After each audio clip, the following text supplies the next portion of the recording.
Welcome to the Vol Bros presented by the Ooltewah Club. My name is Evan. This is my brother Ruston, and we are two Vol Bros who are actually bros in real life. And we are very proud to be representatives of the University of Tennessee on the Believe Entertainment Network. So shout out to everybody who's listening to this podcast tomorrow, maybe on your way into work or on your way home from work.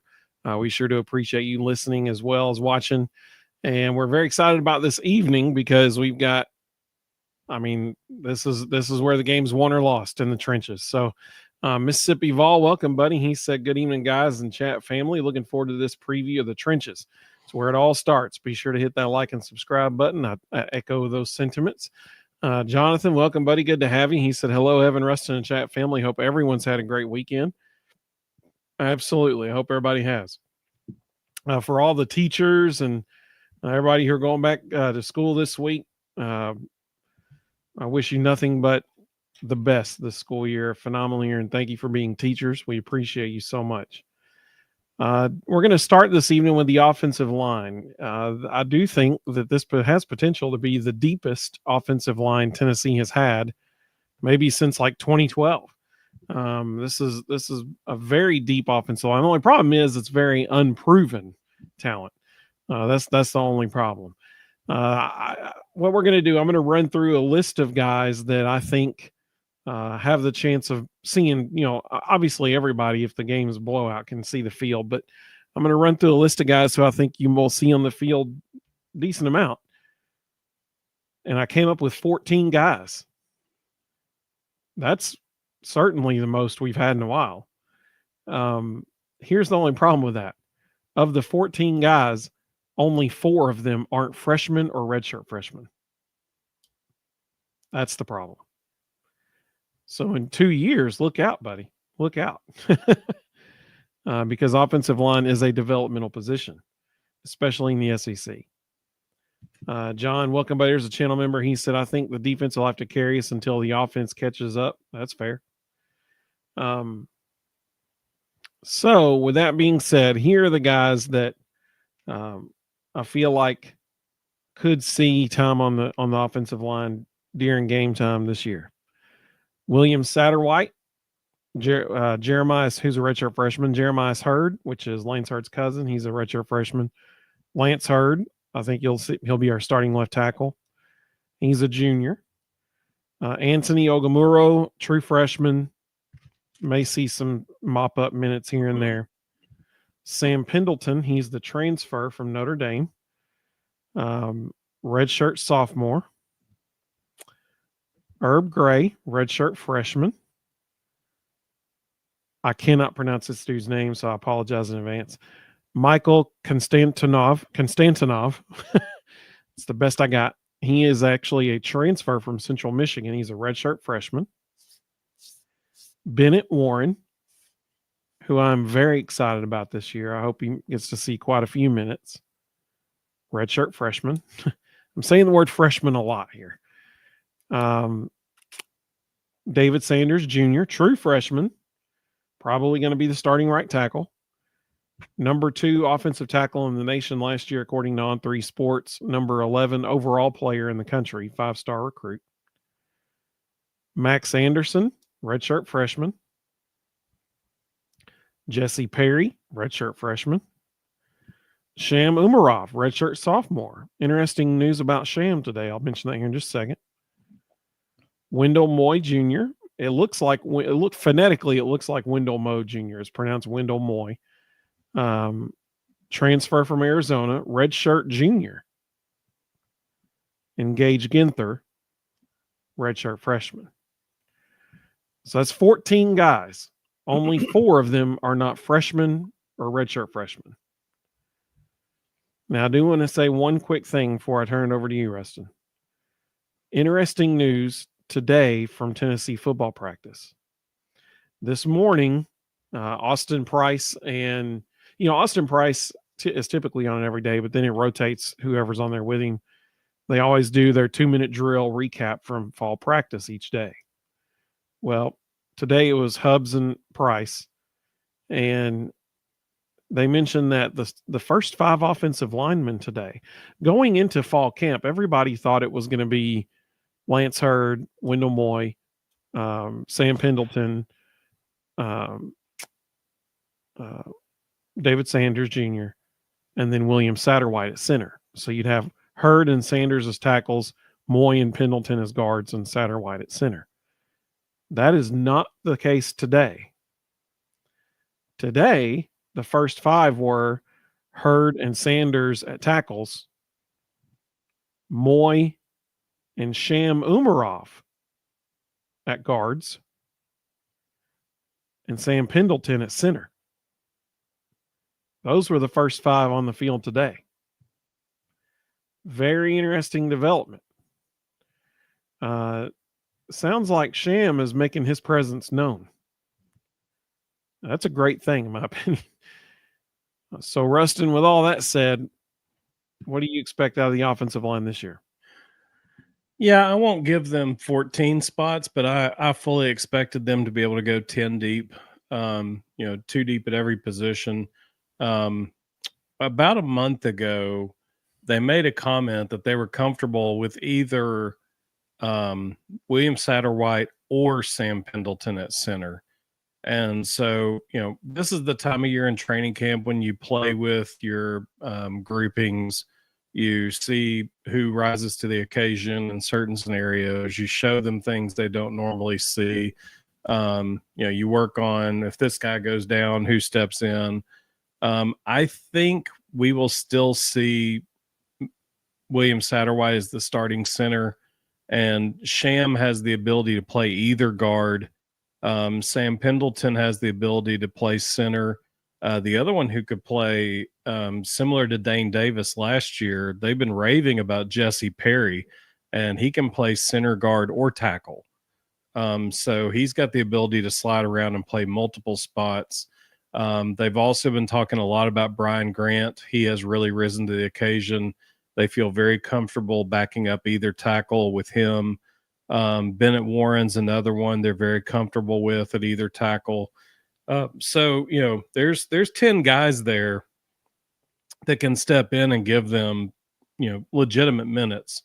And I would fully expect, especially early in the season, I would expect us to see a lot of them early to try to get them in game shape. So if something does happen and somebody does go down, they are very equipped to step in quickly. I've never heard Austin Price so positive on a position group that so many others have questioned. That tells me he likes what he sees. Austin likes a grinder. He likes dudes that are kind of nasty and live in the trenches and love it. And he gets excited about this group, which tells me that this is a group of kind of no-name dudes who just enjoy contact and getting after somebody. And those are the guys you got to have to win in the SEC. And the fact that we have 10 of them is a really good sign. Absolutely. I'm excited to see Gage Ginther this year. Very, very highly, spoken of and thought of recruit coming out of high school, came across the country to Tennessee. I'm very much looking forward to seeing what he has to provide this year. I think this is certainly, even if we could do what you said and go 10 deep, this is certainly the deepest we've been able to put forward at offensive line talent-wise in years. Now, it's all totally unproven talent, but there is talent there nonetheless. I mean, when you got a guy like Bennett Warren as your backup tackle, you're in a good spot. Dude is the man. He is ginormous. That is a fantastic person to have as a backup. And so David Sanders Jr., I mean, we've seen across the SEC true freshmen step in at tackle and perform well. Is that an easy thing to do? No, it is not. It is not. It is a developmental position, and that's for sure. So he has his work cut out for him. It'll be interesting to see how well he performs this year. I'm I agree with you. After hearing Austin Price, it is very encouraging to hear the things that are being said about this group.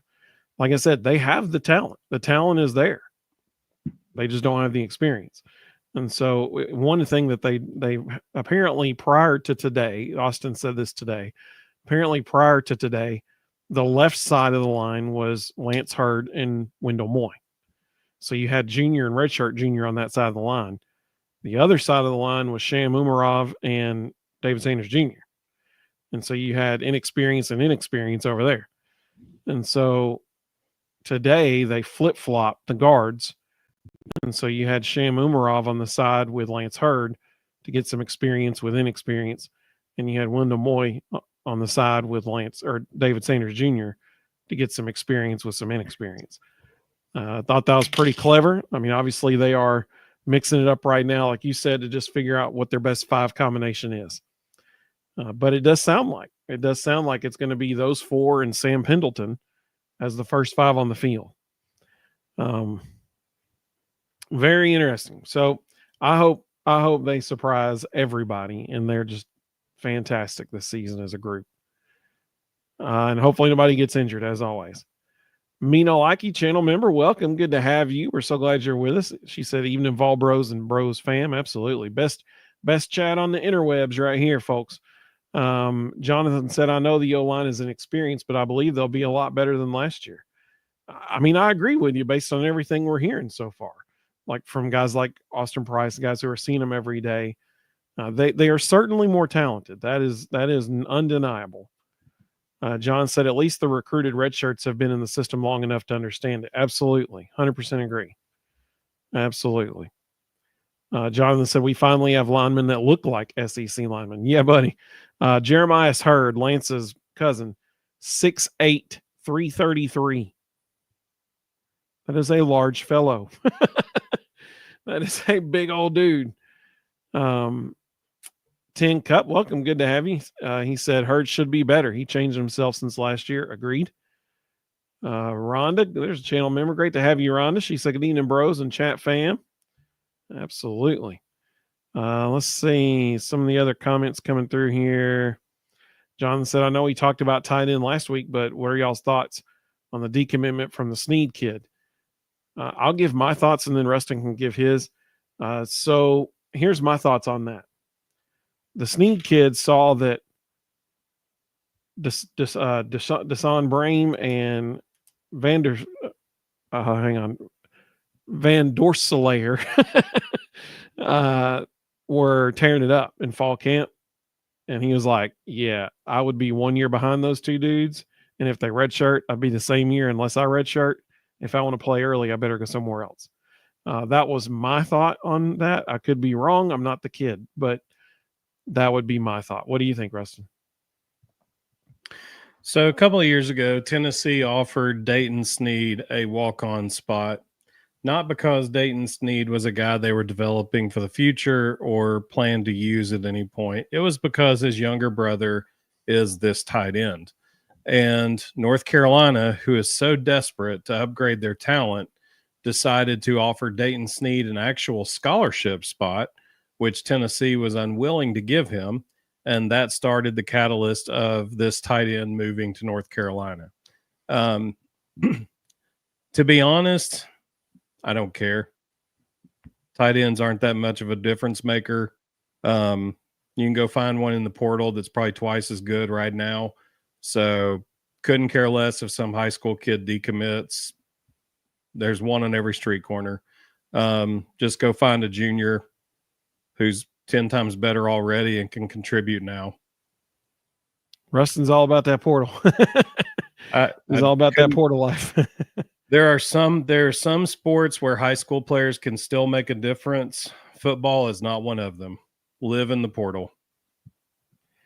10 Cup said Winnebet Sanders had a great time putting on 35 pounds. Training tables being good to him. For sure. No doubt about it. So that's the offensive line preview. Honestly, I mean, that was one of the main positions that people were so concerned about coming out into the offseason. And now coming out of the offseason, I mean, people are It's looking really optimistic for the offensive line, which is a good thing for Tennessee and Tennessee fans. John agrees with you. He said, go get another Miles Kitselman. Yeah, absolutely. Totally agree. So with that being said, let's turn. You want to say anything else about the offensive line before we move to defense? No, I think the only concern I have, the center calls everything for the offensive line in this system, even when they're going fast. Sam Pendleton is brand new. That's one reason. Fair. That's one reason why I think Satterwhite will end up being the starter. Sam Pendleton still doesn't know the whole system. And so asking him to call every block scheme when they're moving fast, when he hardly knows the system quite yet, I think that's a huge advantage for Satterwhite. And I don't think Sean Mimeroff is the starter. I think it's Pendleton at the guard. I think today they were just repping what happens if Satterwhite goes down. Well, moving to the defensive side of the ball, listen, I think this is the position group that every Tennessee fan is just giddy over, because you want to talk about a plethora of riches. Last year, if everybody goes back and watches our video last year, about the same time of the year, John asked, has Satterwhite gotten his snaps where they don't go so high? I'm not sure. Last year, I will say this, last year at the end of the season, he was getting better about that. So hopefully that continued. Rhonda said, that's an easy fix. Rhonda said, so cutting down on penalties won't happen this year. Not this year, that's for sure. That's a good point. With that much inexperience, there's going to be some penalties. There's no doubt about that. That is a fantastic point, Rhonda. Fantastic point. Yep. So that's the offensive side of the ball. On the defensive side of the ball, last year when we did our preseason show, our position preview show, we said that there were probably going to be 16 to 18 guys that could get on the field, and there's going to be about 14 of them that they're going to rotate consistently. Well, literally, that was the exact number. There was 14 that they rotated consistently every game last year. And so this year, as I look over the roster, last year we said there's 16 to 18 guys that could get on the field. Listen, I think there's 22 guys who could get on the field this year. That means, some of them for sure, like I've got 7 of them for sure that won't make it past 4 games. I can tell you that much, because they're going to get them on the field in blowouts and then preserve their red shirt. So there's several of them, 7 specifically, that will not make it past 4 games total appearance. But I think this year there's 15. Last year there was 14 guys that would rotate consistently. I'm saying there's 15 this year. So I'm going to run through them real quick. Let's start with the 7 guys that I think will preserve their red shirt. Marion Dye, true freshman. Number 65 overall defensive lineman. Number 7 overall defensive lineman. Number 65 overall player in this past class, according to On3. Now, let's just stop right there for just a moment. The number 65 overall player in the whole class of 2025 is probably going to redshirt.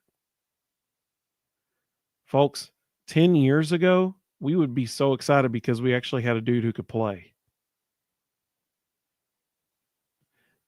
My, how times have changed. 10 years ago, that dude would be expected to step on the field and contribute immediately. That is not the case anymore. Battered Vol syndrome, over. I would recommend checking our website and getting your Battered Vol syndrome survivor shirts, because those days are gone. Ethan Utley. Now, I will say this before I move on from Marion Dye. Dude's wearing number 9. Dude's a true freshman. A defensive lineman, true freshman, wearing a single-digit number. You got to be a bad dude to be doing that. I'm just saying. Ethan Utley, true freshman. Number 20 defensive tackle, number 201 overall player, according to On3. I think he'll preserve his red shirt, make 4 appearances, and that's it. Won't preserve a red shirt because he's already red shirt sophomore, but Emmanuel Okoye, I think we're going to see him on the field, but I don't think he's going to be a massive contributor. Still learning the game of football, honestly. Jaden Lofton, true freshman, 18 years old, looks like he's 27. It's a good combo. That's the Jason Swain criteria for success. And I think he'll make 4 appearances and preserve his red shirt. Christian Gass. David, welcome, David. He just mentioned Christian Gass as well. Defensive lineman will keep his red shirt. I agree. Christian Gass he'll make 4 appearances, preserve his red shirt. Number 184 overall player, according to On3. Mike Bethea, transfer from Maryville College. He's a redshirt junior, so he's not going to preserve a red shirt. I just don't think he's going to be on the field that much. He did make a couple appearances last year, but I do think you'll see him on the field. Just he won't be in that main rotation. And then Charles House III, true freshman, highly rated player, but he joined the team in June. Listen, there's 21 other dudes who had been there working since before June. You know what I'm saying? So he's probably not going to make more than 4 appearances. He'll preserve a red shirt for sure. Now, there is one person that is a true freshman who I did not mention. That is Isaiah Campbell. Isaiah Campbell's a true freshman, number 37 overall player in the 2025 class. I expect that dude to be in the rotation. Similarly to David Hobbs when he was a true freshman, he got in the game about 2 or 3 series every game, but he made an appearance in almost every single game. So I think the same thing's going to happen with Isaiah Campbell. So with that being said, let's run through the 15 dudes that I think are going to be consistently on the field. David Hobbs, obviously, wearing number 5 this year, making a statement. Tyree Weathersby, both of those guys are 3-year guys. So Davin's junior, Tyree is a redshirt sophomore. So both guys are in the 3rd year. Joshua Josephs, who should be the leader of this defensive line, a senior. And some small concerning news about him today. He missed practice today, his 2nd straight practice with an injury. So hopefully he will be back soon. Bryson Eason, redshirt senior, obviously one of the leaders on the team. Jordan Ross, who's just sophomore, former 5-star recruit. Jamal Wallace, redshirt junior, the top-rated junior college defensive lineman last year. Caleb Herring, who's a junior, obviously has already played many minutes for Tennessee, many snaps. Carson Gentle, redshirt freshman from right here in Chattanooga, Tennessee, from the McCauley School. So hopefully you get to see Carson on the field a little bit this year. I don't think he'll make major snaps, but he'll get some. Tyree West, senior. Tyree's going to be all over the place all the time. Looking forward to seeing him play this year. Jackson Moy. I would not be surprised if Jackson Moy is in the first group that runs out on the field in Atlanta against Syracuse. I think Jackson was a pleasant surprise last year. I think, they wanted him to redshirt last year, and he got there and he was too good. They're like, we can't redshirt this guy. He's got to play now. Kellen Lindstrom, redshirt freshman. Think you'll see him on the field more this year. Dominic Bailey, redshirt senior, going to be on the field all the time. Nathan Robinson, redshirt sophomore, made some appearances last year, actually had a tackle at Ohio State in the playoff. I think you'll get to see him a little bit more this year. And here's one that I think is a wild card that nobody really knows what we're going to get out of this guy. Josh Shell, he's a redshirt junior. He came to the team, transferred from Grand Valley State University. Who knows with it? But he did play. He had 35 tackles last year at Grand Valley State. Who knows? I mean, listen, I don't think Rodney Gardner would take a kid if he didn't, who's a redshirt junior, if he didn't expect him to contribute right away. So who knows what we're going to get out of him, but don't be surprised if you see him on the field. So with all that being said, Ruston, what's your outlook for the defensive line this year? So last year, Coach Garner rotated 16. I think he'll do it again this year. I think your 15 you just mentioned plus Isaiah Campbell are that 16. There's a couple of things I'm fascinated to see. First of all, 6 of our top 8 will get drafted at the end of this year. Tyree West, Bryson Eason, David Hobbs, Joshua Josephs, Don Bailey, and Jackson Moy. Those 6 will all get drafted. I'm excited to see every down Tyree West. If you go back and watch last year, every single possession Tyree West was on the field, he made a big play. And he was constantly fighting for reps, and so he was very limited in the number of snaps he got. But every single time he's on the field, he makes a play. So I'm excited to see an every down Tyree West, a guy who stays out there for long periods of time and just wreaks havoc. I think he's going to make Joshua Josephs better because he's just so active and draws a lot of attention, which means Joshua Josephs is going to get a lot of one-on-ones on the opposite side. So he'll help Joshua significantly. Dominic Bailey will play major snaps. Jackson Moy will play major snaps. I think the backup defensive tackle to David Hobbs is going to end up being Jamal Wallace. He's up to 330. Still runs like a linebacker.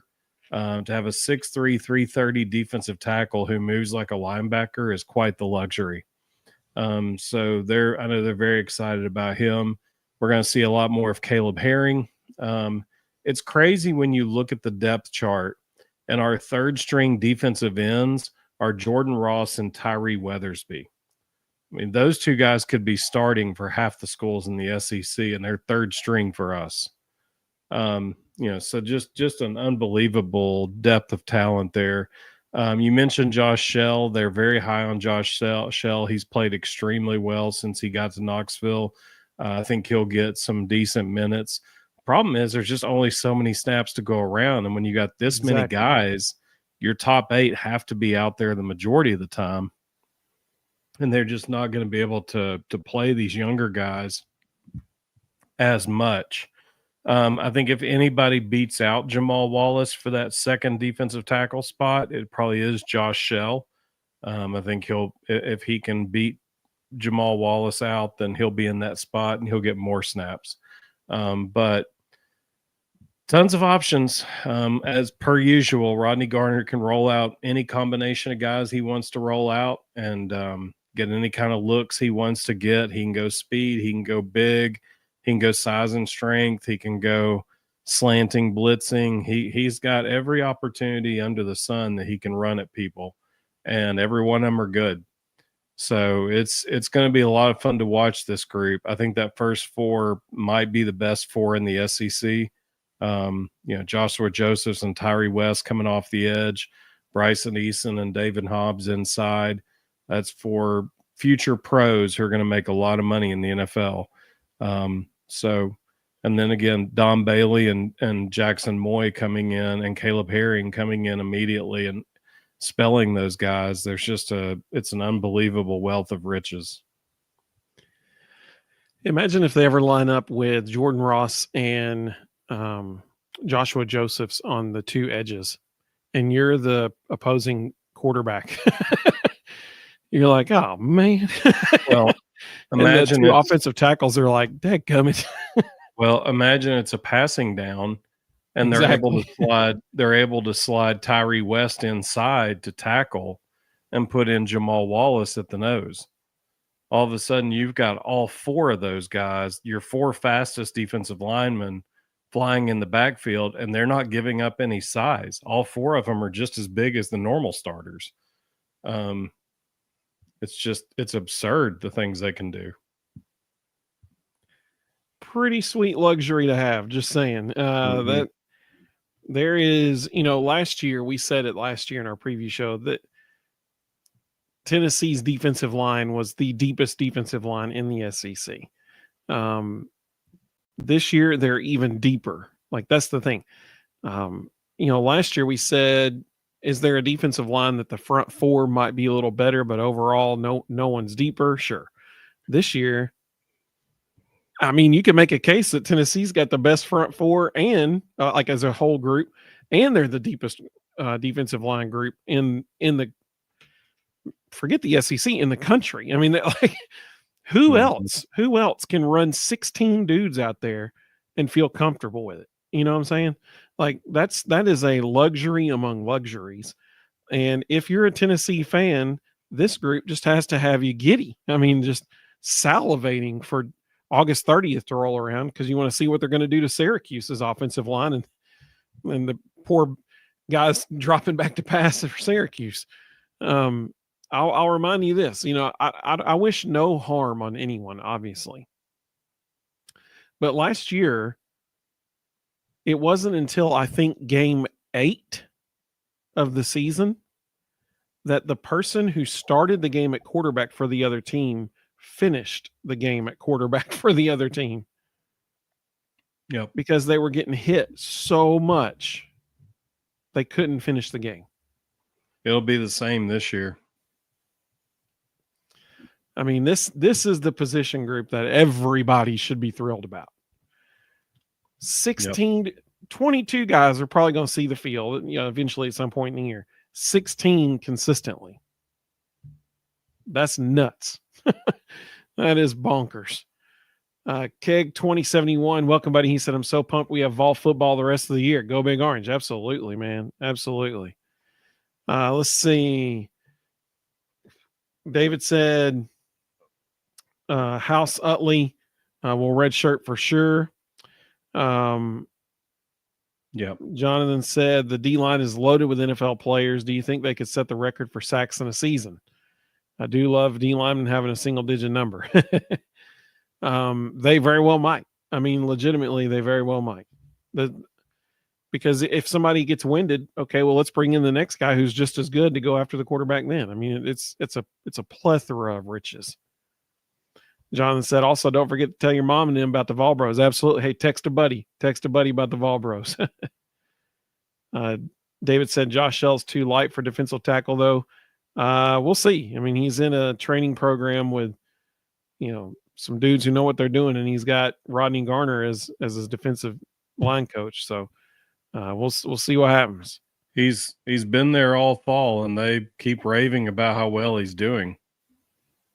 I mean, all you can go by is what they're saying, and they're saying they love him.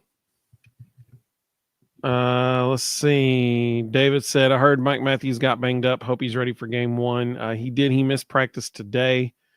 They said that they are expecting him to be back early this week. So it sounds like it might be the way Austin Price described it was they sat him out today to make sure he's 100%, to make sure he's 100% when he comes back, and to not make what happened worse.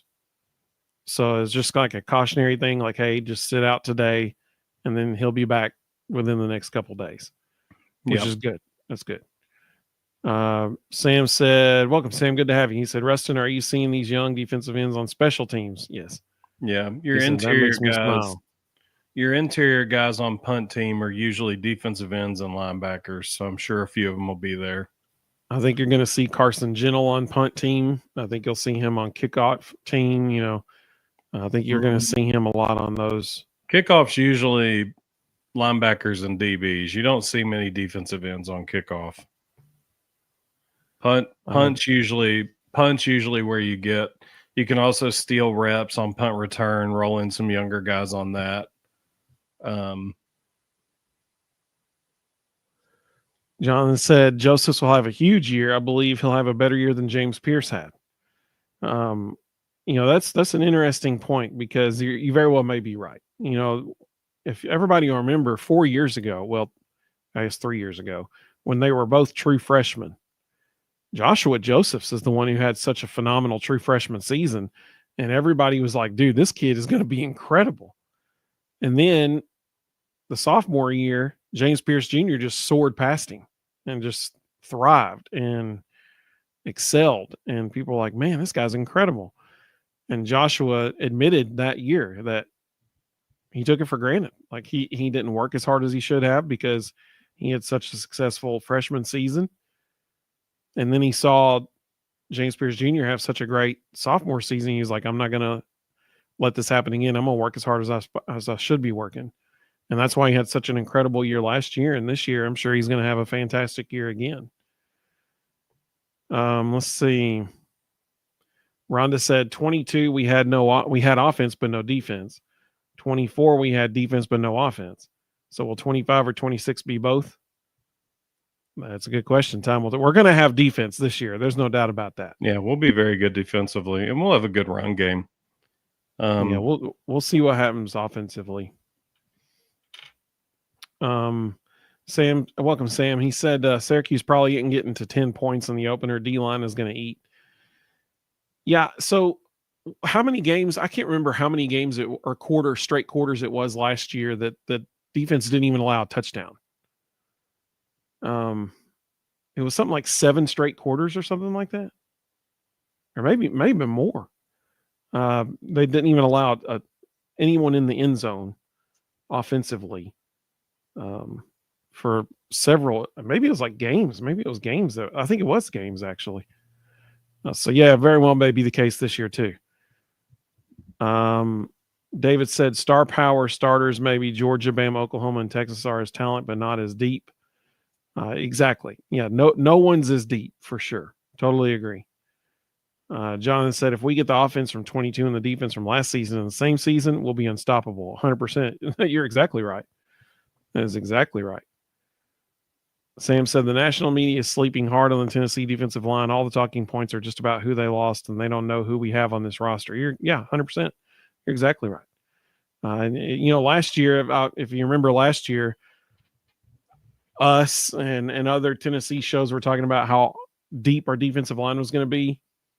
And no one was really even talking about it very much. Everybody was just kind of talking about James Pierce Jr. And then the first 3 games of the season happened. And people are like, okay, so yeah, their defensive line's really good. And all of a sudden they're talking about it on College Game Day and stuff like that. And the same thing's going to happen this year.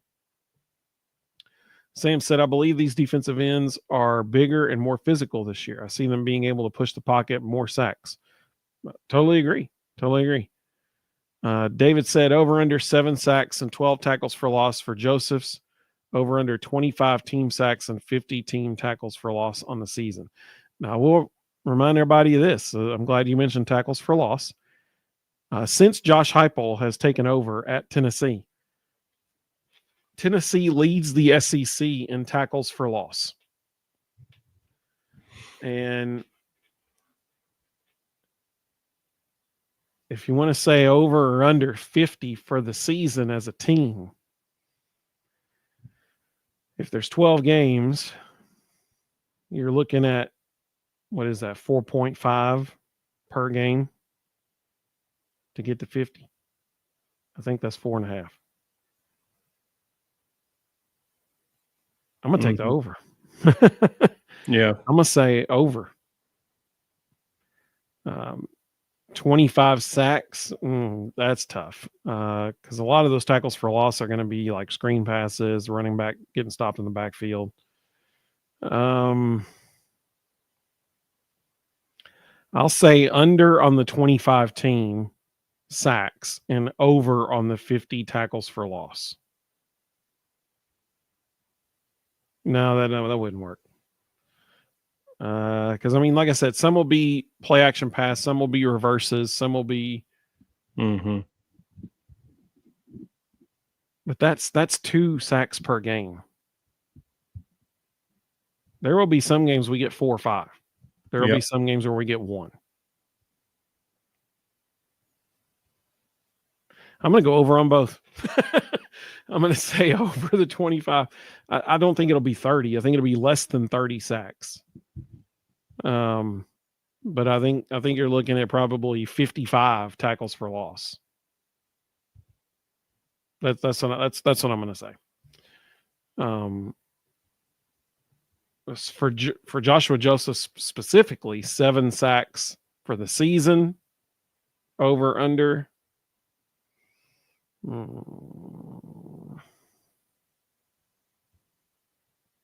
I'll go over. He might get 8 or 9.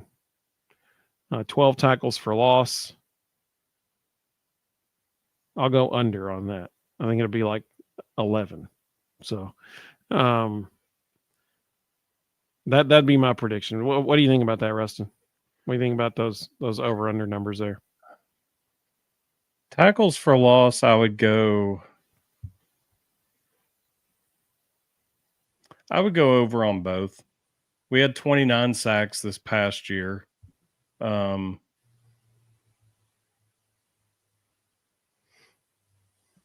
Yeah, I'd go over on both. It's going to be a fun season, that's for sure. That is especially on defense. Jonathan says over on both of them. Slick Biker, cool name. He said, I'd say we lose Tim Banks after this year for sure. Well, I hope not. But it depends on, the job offer. It depends on, I mean, we've already kept him once. Duke tried to hire him as their head coach 3 years ago, and we kept him. So it depends on how much Tennessee's willing to pay. A lot of factors involved there. I think sacks is the question, but I think we're definitely going to be over 25. We'll easily be over 50 in tackles for loss. We had 100 this past year, so that won't be hard to beat. Cake 2071 said if Joey Football or Jake the Snake can manage the run game and connect on 4 or 5 splash plays a game, this team is built. Oh, hey, okay, hang on. Yeah. If they connect on 4 or 5 splash plays a game, we're in the conversation for a national championship. Not even lying. Like, not even joking. Because, I mean, if 4 or 5 splash plays in this offense, that translates to 2 or 3 touchdowns at least. Yeah. I mean, if you're getting 21 points a game off deep balls, they're not gonna lose. Like that's the reality of it. If with this defense, I said this last year, and I'm gonna say it again this year. With this defense, if Tennessee scores 30 or more points, they will win the game. This defense will not allow a team to score more than 30 points. They just won't. And so if Tennessee scores 30 or more, we win. It's really that simple. And if we're getting 21 points off of splash plays, yeah, ball game. It's over. We win. I mean, that's my take on that. David said, I think if Virginia Tech fires Pry, I can see Banks taking that job. Jonathan said it's possible Slick Biker, but it depends if he even wants to be a head coach. Sam said it's been 100 tackles for loss the last 2 years. So Banks is definitely open to being a head coach. He has entertained conversations already. So if the right conversation comes along, he will take it. Good news is we've already hired William Inge. So we've got a guy with coordinator experience already on staff, coordinator experience at a high level. He was the DC at Washington under Kalen DeBoer for a few years. He knows what he's doing. So if James Banks were to leave, we're fine.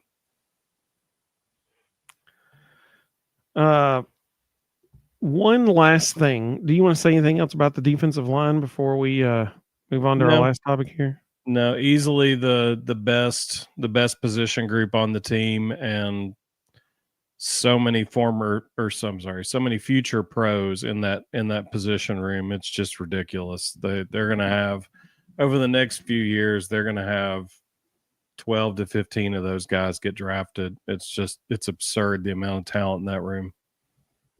Totally agree. Totally agree. Well, so I was going to share something on the screen here, but then it sent me a verification code to my phone. My phone's downstairs. So I won't be showing that. So I'll show something different on the screen. Yesterday, let me pull up Twitter. I'll show it on there. So yesterday on Twitter, Tennessee released a video. Now, I said one thing about the video. Then today, somebody noticed something in the video, and whoa, buddy. That's how desperate Tennessee fans are for any football content at all. If you haven't seen it, today there was a screenshot taken of the video that was released last night. And in that screenshot, Tennessee has strategically blurred out a player. Now, I saw somebody say, well, I mean, it had been raining. Maybe it was a raindrop on the lens that caused it. That is not what happened, because whoever made that video, the blur tracks the player. So when they move, the blur moves with them. Raindrops don't do that. You have to, strategically go into Premiere Pro, put that blur mask on that player, and then track it with auto tracking in the thing, and then keyframe it to make sure it actually does go where it's supposed to go. Okay. That ain't a water droplet. That took some time to make sure that player was blurred. Now, I'm going to share my screen so that everybody can see what I'm talking about here. We'll speculate wildly as to why there's a blur on it. But one of the things that people were, let me just show it first, and then we'll talk about it. One of the things, here it is. One of the things that people were concerned about, and one of the theories that was given, was that in this photo right here, you can see the blurred out guy here. Now, what I did, other people were showing about 4 or 5 keyframes after this, the blurry player is way over here, and it's blatantly obvious that he's being blurred out. And people were speculating that blurry player, Tennessee strategically blurred him out because it was the quarterback who threw the interception on this pass. But if you go back and you watch it, the pass does not come from that direction. It's a totally different angle. And when you look at the first 2 keyframes of the video, right over here on the side, you can see the managers. One of them is squatted down because he's the guy simulating the snap. And the ball was thrown from back here. This guy over here is the guy who's blurred out. He's somebody, either a defender or a receiver running a route. Now, Austin Price said Miles Kitzelman was in a red jersey today, so maybe it was him. I wonder if that's Boo Carter. And they have strategically blurred out Boo Carter because he's already practicing again. We know he was in shells today. We know that. That's my question. I'm wondering if Boo's already on the field, especially if this is Boo running a route, because he would have been in an orange jersey yesterday. So if they put him, let him run with the offense on a play real quick, I wonder if that's what's going on there. But it's not the quarterback. I know that. I know that for sure. Now, here's the other thing that do you have any thoughts on that part of it, Ruston, before we talk about the rest of the video? People are starving for information when they're worried Yep. about who's being blurred out in videos. Yeah, it is odd that they blurred it out, though. I'll say that. I think they were trying to protect the innocent, but I don't. It doesn't. Show me who the first 11 are when we play Syracuse. That's all that matters to me. Now, I will say that the more concerning thing about the video, if you go back and you watch all the footage from yesterday's practice, clearly they're only going to put the best stuff on the video. This is Tennessee's official, Twitter account that they tweeted this from. They're only going to put the best stuff. If you go back and watch the other stuff, dude, the receivers were dropping balls left and right. It was horrible.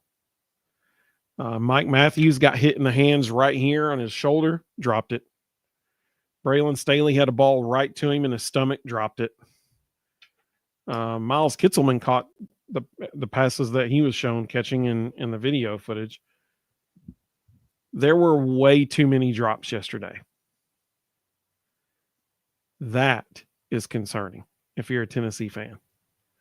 Because let's be honest, that wide receiver room is not deep. It is not deep. This is the thinnest wide receiver room Tennessee or Heupel's had since he's been here. Last year before the season started, we were raving about how deep that room was, that they had 8 or 9, maybe 10 dudes they could put out there. Like, how are you going to get these guys all snaps, Well, then a bunch of them left because they weren't getting the snaps. And now you got 6 guys that you're hoping that can not get injured and stay the course through the whole season. So if those 6 dudes, if they're not catching the ball, we got issues. Now, I will say this. Deion Harden, who transferred in this year from JUCO, no one expected him. No one expected him to be a massive contributor. But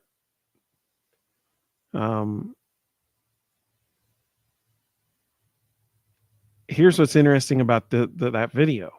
And I said this, if you're an honorary fan member or a watch party fan member and you're part of our forum or our message board on our website, I posted this last night with that video. So in this shot right here, Mike Matthews is the receiver. Well, we know Mike Matthews was running with the ones. We know that. Colton Hood is the defensive back. And Hood is the transfer from Colorado. Now, if he's defending Mike Matthews, then I think we could assume that right now Hood is running with the ones as well. Mm-hmm. He's probably going to be starting in this place of Jermon McCoy until Jermon McCoy gets back on the field. Yep. In this play, Mike Matthews is woefully underthrown, and Hood intercepts the pass. Now, what's interesting is later in the same video, right before this play, it shows Jake Merklinger unleashing a bomb, a post route deep over the middle, a bomb.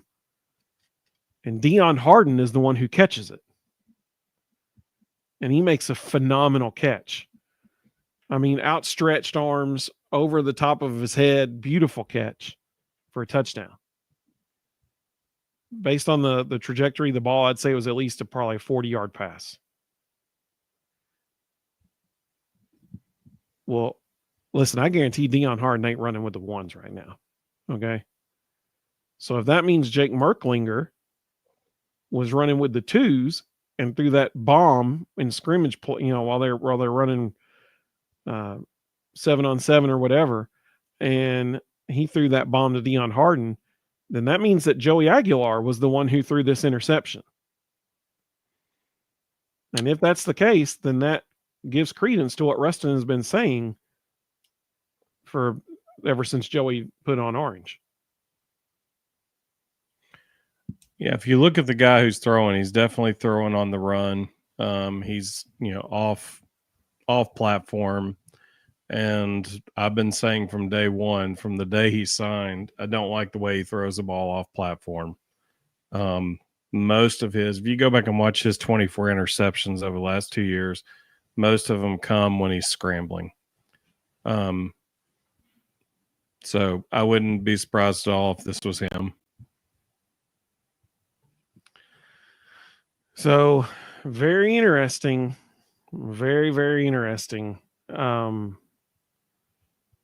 Let's see. So a bunch of comments came in. Let me go back to those comments real quick. If these receivers can't get healthy, we're going to be running a whole lot of 12 personnel, and whichever quarterback is the best game manager is the one who's going to play. Yep. So people who are expecting high flying, throw it all over the place, light up the scoreboard, I don't think that's this year. Especially if they're not catching the ball. Like, that was the biggest thing to me. It was like, there's a drop. There's a drop. And it wasn't like bad passes. It was right on them. They just weren't catching it. Keg 2071 said the job has to be right for Banks to leave. I totally agree. He said, Inge is so funny, seems solid. Yeah, he's a good dude. Miss Terry's Bathwater. Now that is a name. I don't know if this is a he or a she, but they said, I can't stay, but both lines are going to be nasty this year. Count on it. Absolutely. Totally agreed. Sam said points per game in SEC play, 2021, 34.75. 2022, 43. 2023, 24.38. 2024, 25. Yeah, I mean, listen, if we, like we said a minute ago, with this defense, if we score above 30, no one's beating us. It's really that simple. This team will not allow, this defense will not allow more than 30 points to be put on them in a game. It's going to be on our offense to actually match that and actually score the points. That's the thing. Sam said Banks knows he is at a place where everybody is in alignment and won't be easy to find somewhere else. That's fair. Fair point. Sam said returning to 2021 levels, we dominate this year. That's the goal. Totally agree. Totally agree. Mr. Dion Harden's a bit of an enigma, and I'm curious to see where he is on the depth chart. So he came from East Mississippi Community College, which is a traditional power. And a lot of people haven't paid much attention to him because he wasn't really rated. But he's a burner. Kid can fly. But his freshman year in JUCO, he played defense. And then his sophomore year, they moved him to offense, and he got hurt after 5 games. So he's only played 5 games of college football on offense. And Tennessee still signed him. So, clearly they saw something that was really impressive to them and something they wanted to use. And it'll be interesting to see if he's in the mix. He's got a skill set that they can take advantage of 1 or 2 plays a game. You talking about Dion Harden? Mm-hmm. Yeah, I mean, if he can catch the ball, that's a skill right there. He's the fastest receiver on the team. So if he can get behind the defense once or twice a game, that's valuable. Absolutely. And catching the ball is a very valuable thing right now as well. David said, I think our recruiting on the defensive side has vastly improved with Inge. Am I wrong? 100%. So we agree with you there.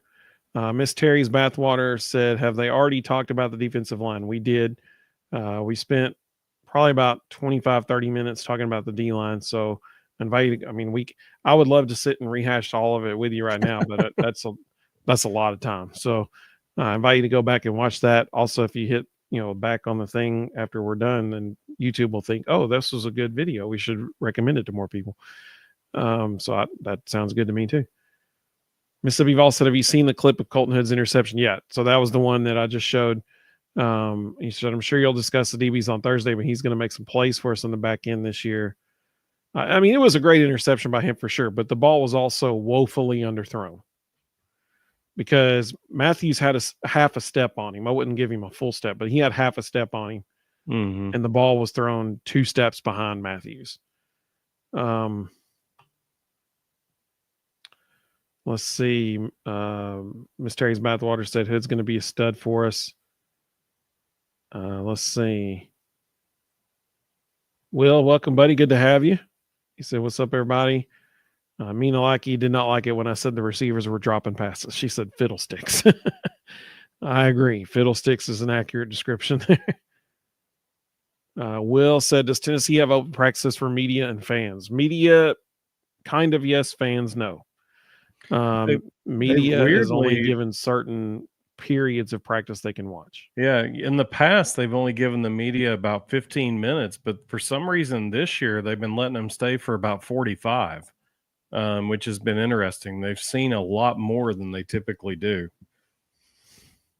Keg 2071 said 12 personnel might be our friend again this year. 100% yes. Because if the receivers aren't catching the ball, we got a tight end in Ethan Davis who has receivers' hands in a tight end's body who can go out and split out a little bit and make some plays for us. Sam said, "Saw some basketball practice video footage and our front court looks as physical as I've ever seen in Knoxville." Oh man, yeah. It's going to be a fun year on the court.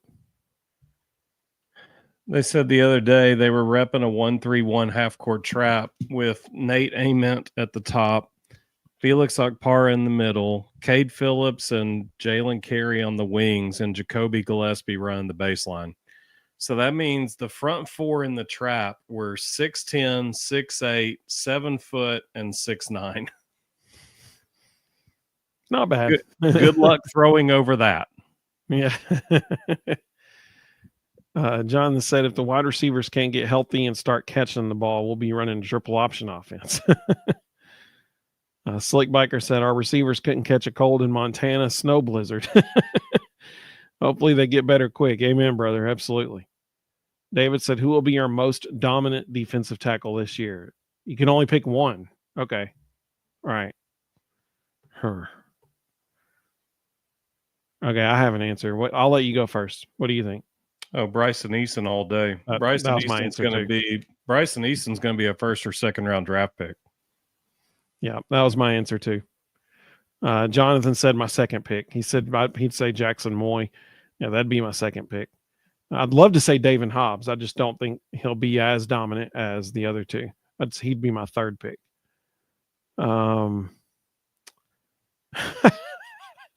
Hey, Mike, we appreciate you watching, buddy. Thanks for watching the Vol Bros. We appreciate that. He said Georgia's on an 8-0 run versus UT, and then he said this thing that I'm not going to repeat on the air. But it's a Georgia cheer. Go Vols, Mike. Go Vols.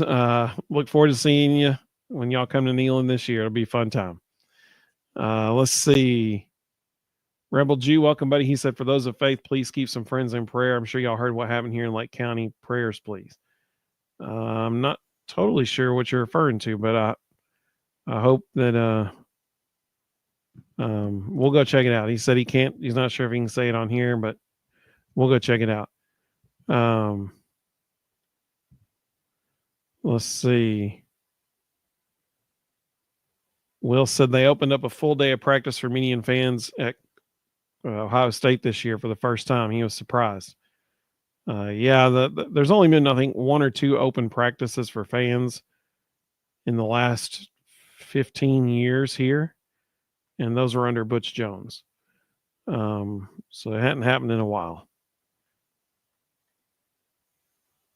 Let's see. I think I've got all the comments.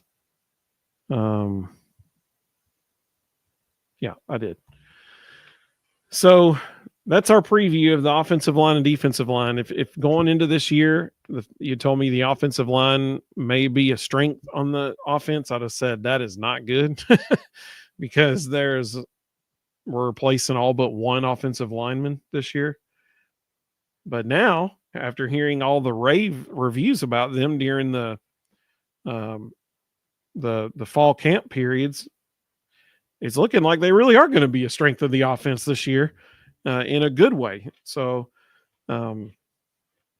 It looks like we know tight end's going to be good. We know running back's going to be good. The country doesn't know the running back room's going to be good yet, but we know it.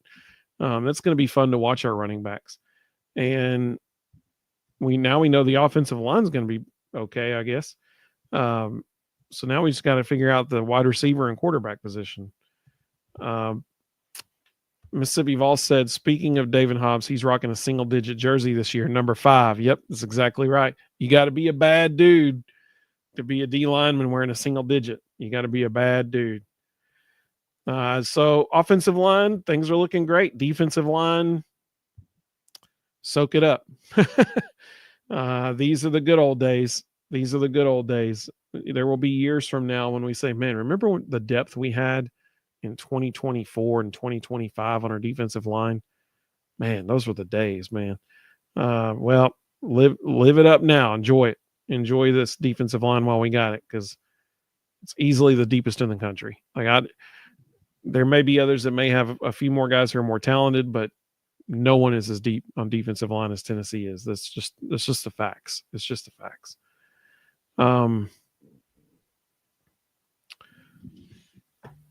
Anything else? Sam said line up Emmanuel Okoye at wide receiver. Probably could just drag a couple people downfield. Guys insanely huge. I mean, whatever works at this point, right? Like, you just got to have some dudes out there that can catch the ball. So, anything else you want to add, Ruston? No. Well, everybody be on the lookout for Thursday night. Thursday night we'll be previewing linebackers and defensive backs. So that'll be a good show. Would remind everybody as well, the last 2 years we've done it. We've done a college football pick'em challenge. We'll do it again this year. And it'll, the Sunday before, Will said, did Reggie White wear 92 at Tennessee? Yes, he did. He sure did. The Sunday before the first game. So what would that be? The first game's the 30th. The Sunday before would be the 25th, 24th, 24th. Okay. So Sunday, the 24th, on our website, you'll see the contest button appear at the top, and you just we'll the 10 best games all across the country. We'll pick the 10 best games each week. And the winner who has the best cumulative record by the end of the season, you get a $50 Alumni Hall gift card. We do that on purpose, that we just do an Alumni Hall gift card because, Will is an Ohio State fan who's joining us right now. Apparently Mike's joining us. He's a Georgia fan. If you win, you can use that Alumni Hall gift card for any college team who has an Alumni Hall. So that's why we do that. It's a lot of fun. It's only $5 to enter. That's it. And you just pay $5 to enter, and you got,